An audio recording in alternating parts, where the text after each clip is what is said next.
Hello friends, आज हम पढ़ेंगे लॉगरिथम के बारे में। तो चलिए शुरू करते हैं। अगर कोई भी नंबर a है वो ग्रेटर देन 0 होता है और a is not equals to 1, that means if a is greater than 0 and a is not equals to 1 and any function is written in the form a की power x is equals to n, then by taking log of base n, log of base a is equals to x. This is the logarithm what it defines.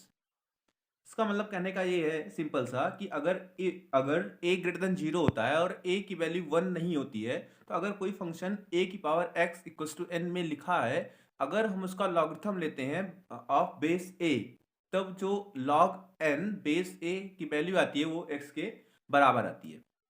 यह simple सा हमारा मतलब ये है कि अगर हमारा 10 स्क्वायर है या इक्वल्स टू 100 है, इसका अगर हम लॉग लेते हैं बेस 10, मतलब हम कह सकते हैं कि अगर हम इसका लॉग लेते हैं log of base 10 100, then it gives 2। This is the logarithm that it defines. अब हम करते हैं इसमें बेसिक फंडे क्या है हमारा। जैसा कि मान लो सबसे पहला, अच्छा एक डिफरेंस आता है कि लॉग क्या होता है और एलन क्या होता है। या बच्चे पूछते हैं कि सर लॉग कहाँ पे हम बेस 10 लेते हैं, कहाँ पे ई लेते हैं।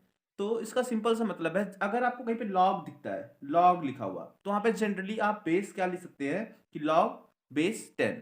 अगर आपको कहीं पे एलन लिखा दिखता है तो हम वहां पे जो उसका बेस लेते हैं क्या लेते सकते हैं, ई, जनरली यही लेते हैं। और नहीं तो फिर आपको वहां पे डिफाइन होगा कि वहां पे बेस क्या दिया हुआ है। लेकिन अगर जनरली लॉग लिखा है तो हम बेस 10 लेते हैं और एल लिखा है तो वहां पे बेस ई लेते हैं। अच्छा चलो कुछ करते हैं इसके मतलब। अगर लॉग ए 1 दिया है तो इसका मतलब क्या होगा, लॉग ए दिया है तो इसका मतलब क्या होगा, लॉग ई दिया है तो इसका मतलब क्या होगा। और अगर आपको दिया हुआ है कि log e1 दिया है तो इसका मतलब क्या होगा। देखिए इसको हम करते हैं कि इसका वैल्यू क्या होगी। तो अगर हमें log 1a की वैल्यू पता करनी है तो इसकी वैल्यू क्या हो जाएगी, 0। मतलब अगर हमारा यहाँ पे 1 होता है, बेस कुछ भी ले ले तो इसकी वैल्यू हमेशा क्या होती है, 0 होती है। अगर हमारा बेस और ये वैल्यू दोनों क्या होती है, सेम होती है, तो हमारा आंसर क्या होता है, 1 होता है। यहाँ पे b क्या है, बेस और ये सेम है तो हमारा आंसर 1 हो जाएगा। log 1 बेस e, इसकी वैल्यू क्या हो जाएगी, log 1 बेस e की वैल्यू भी हमेशा हमारी क्या हो जाएगी, 0 हो जाएगी। ये तो हमारा बेसिक सा लॉगरिथम का वो है कि क्या लॉगरिथम होता है। अब इसमें कुछ ढेर सारे फॉर्मूलेज हैं जिसमें से आपको जानने हैं, सिर्फ 4-5 फॉर्मूले। अगर आप इसी को पता है तो सारे क्वेश्चंस आपके लॉगरिथम के यहीं से बन जाने हैं। हमारा पहला फॉर्मूला है log m n base a, that is equals to log a m plus log a n. हमारा दूसरा फॉर्मूला क्या है, log a m by n, that is equals to log a m minus log a n. ये तो काफी आसान सा formula है जो हमें सबको मालूम होता है। हमारा तीसरा फॉर्मूला है, अगर कभी भी, ये थोड़ा सा इंपॉर्टेंट है कि अगर कहीं लिखा हुआ है लॉग बी बेस ए, तो इसको हम सीधा सीधा लिख सकते हैं लॉग बी बाई लॉग ए। अब सबसे बड़ा ये डिफाइन यहाँ पे मुश्किल आता है कि इसका हम बेस क्या लें। बेस हम कुछ भी ले सकते हैं अपने मन से यहाँ पे, लेकिन जो भी बेस हम इसका लेंगे वही बेस इसका भी होना चाहिए। अगर हम इसका बेस ई लिखते हैं तो इसका भी बेस ई लेंगे। अगर इसका बेस 10 लेते हैं तो इसका भी बेस 10 लेंगे, या इसका बेस कुछ एक्स वाई जेड लेते हैं तो इसका भी बेस हम सेम ही लेंगे। लेकिन जब भी हम इसको ऐसा इस फॉर्म में लिखेंगे तो हमेशा जो इनका बेस होगा कैसा होगा, सेम होगा। हमारा चौथा फॉर्मूला है, हमारा फोर्थ वन, हमारा क्या हो जाएगा, लॉग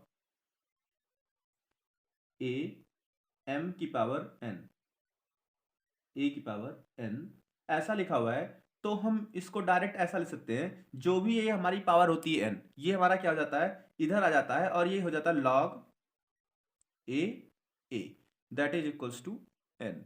हमारा फिफ्थ फॉर्मूला क्या है, लॉग ए की पावर एन और ए, देन जो ये एन होता है, अगर यहाँ पे यहाँ पे इसकी वैल्यू a की पावर n होती है तो ये n तो हमारा मल्टीप्लाई में जाता है, लेकिन अगर हमारा बेस की पावर n होता है तो ये जो हमारा n होता है, जब हम इसको इस साइड लेके आते हैं तो ये हो जाता है 1/1 n log a that is equals to 1/n। ये हमारे कुछ इंपॉर्टेंट फॉर्मूले हैं जिसको हमें पढ़ना है, एक दो और हैं उसको भी देख लेते हैं क्या है हमारा।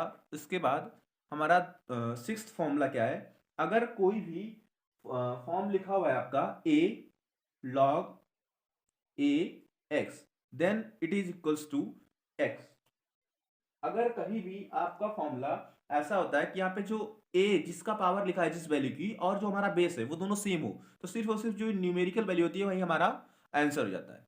हमारा सेवेंथ फॉर्मूला क्या है कि अगर आपके दोनों वैल्यू log a की power q and this is a की पावर p हो जाए, तो हमें पता है तो डायरेक्ट कि अगर यहाँ पे भी कुछ भी a का पावर होता है तो कहाँ पे आ जाता है मल्टीप्लाई में, और जो हमारा बेस का पावर होता है कहाँ पे होता है वो डिवाइड में हो जाता है। तो ये क्या हो जाएगा log a that is equals to p/q। अब एक यहाँ पे और हमारा फॉर्मूला है कि अगर कभी भी हम, ये थोड़ा सा इंपॉर्टेंट है कि log a if it is written as a log e base x, देन इसको हम ऐसा भी लिख सकते हैं, जो ये a e x है इसको हम इंटरचेंज कर सकते हैं। ये जो x है और a है इनको हम क्या कर सकते हैं, इंटरचेंज कर सकते हैं। कैसा लिख सकते हैं कि x log e और a, ये फॉर्मूला इंपॉर्टेंट है, इसको जरूर नोट कर लीजिएगा, ठीक है। a log e इन दोनों को हम नोट मतलब इंटरचेंज कर सकते हैं, लेकिन एक कंडीशन याद रखिएगा, इस कंडीशन में क्या होता है कि x क्या होना चाहिए, ग्रेटर देन 0 होना चाहिए, और जो यहाँ पे e की वैल्यू है वो तो भी ग्रेटर देन 0 होना चाहिए। बस इतना ही, अगर हम लॉग के बारे में इतना पढ़ लेते तो ये बहुत इनफ है, इससे अलावा हमारे लॉगरिथम का क्वेश्चन नहीं आने वाला। ठीक है, थैंक यू।